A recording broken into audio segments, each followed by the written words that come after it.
তো যে বিষয়গুলো আমরা দ্বিমত পোষণ করেছি এর মধ্যে উল্লেখযোগ্য যে বিষয়গুলো, এর মধ্যে সংবিধানের যে মূলনীতি, ওখানে একটা শব্দ আসছে বহুত্ববাদ, একটা শব্দ ওনারা আনেছেন। আমরা এই বহুত্ববাদের বিরোধিতা করেছি, কারণ বহুত্ববাদ এই শব্দটা একাত্মবাদের বিপরীত শব্দ বা প্রতিশব্দ।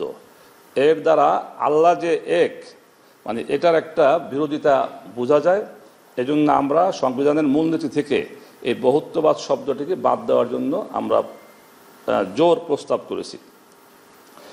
এছাড়া তারা আরও অনেক প্রস্তাব করেছেন, যেমন পুরা বাংলাদেশকে 4টি ভাগে বিভক্ত করে প্রাদেশিক সরকার ব্যবস্থা চালু করতে বলেছেন।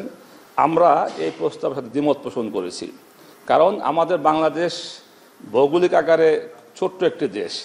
যদি আমরা 4টি প্রদেশে ভাগ করতে যাই, রাষ্ট্রের অনেক খরচ বেড়ে যাবে এখানে।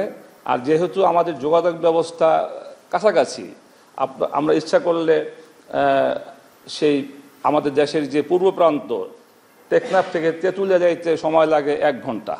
এই জন্য আমরা এই ব্যবস্থার বিরোধিতা করেছি।